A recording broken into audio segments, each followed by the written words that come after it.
Halo Sobat Brainly, di video kali ini kita akan coba untuk menyelesaikan permasalahan tentang zat dan sifatnya. Jadi diketahui di sini ada sebuah gambar dari gelas kimia. Jadi gelas kimianya ini dimasukkan tiga jenis bahan atau tiga jenis zat. Yang pertama ada minyak goreng, yang kedua ada air, dan yang ketiga ada pasir.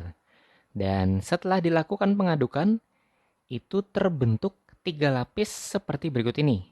Jadi minyak paling atas, kemudian air, kemudian pasir di bawah. Nah, yang ditanyakan, hasil yang terbentuk ini merupakan campuran apa? Kita akan coba menjawabnya. Nah, ini kita coba pindahkan dulu gambarnya ke bawah supaya bisa kita analisa. Nah, jadi pada dasarnya melalui eksperimen yang dapat dilakukan di rumah atau yang kita perhatikan sehari-hari, minyak goreng itu tidak dapat tercampur dengan air. Jadi ketika dimasukkan dalam suatu wadah yang sama, kecenderungannya adalah minyak akan berada di atas dan air akan berada di bawah. Jadi tidak terlarut satu sama lain. Nah, untuk perbedaan lapisannya, jadi minyak berada di atas dan air berada di bawah, itu hubungannya adalah dengan massa jenisnya. Nah, jadi ini hubungannya dengan massa jenis.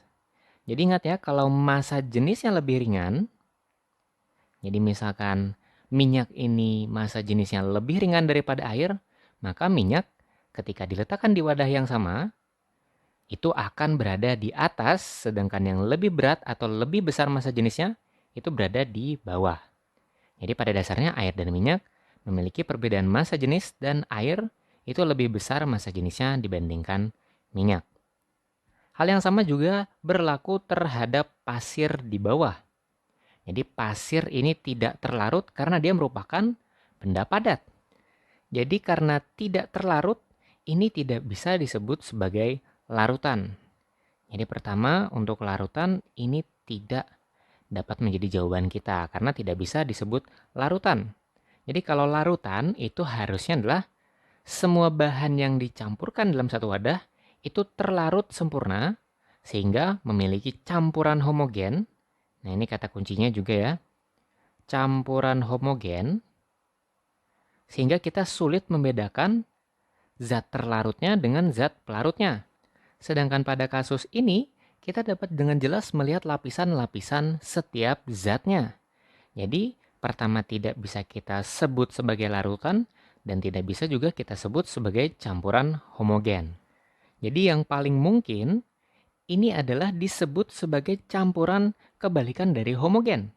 Jadi kalau homogen ini ada kata kuncinya homogen, itu adalah campuran yang tidak terlihat lagi perbedaannya atau campuran yang bisa terlihat sejenis karena terlarut sempurna semuanya. Sedangkan kalau kebalikannya, yaitu adalah campuran yang terlihat perbedaan-perbedaan zatnya, itu kita sebut sebagai campuran heterogen. Nah, ini adalah pilihan atau jawaban yang tepat untuk kasus di atas. Karena heterogen ini berarti banyak jenisnya. Jadi di sini banyak jenis zat yang dapat kita lihat secara berlapis-lapis. Jadi yang ini sejenis, yang satunya banyak jenis. Nah, sehingga kalau kita jawab soal kali ini itu terdapat di pilihan yang D, yaitu adalah campuran heterogen. Jadi cukup jelas ya di soal kali ini. Selamat belajar Sobat Brainly dan salam edukasi.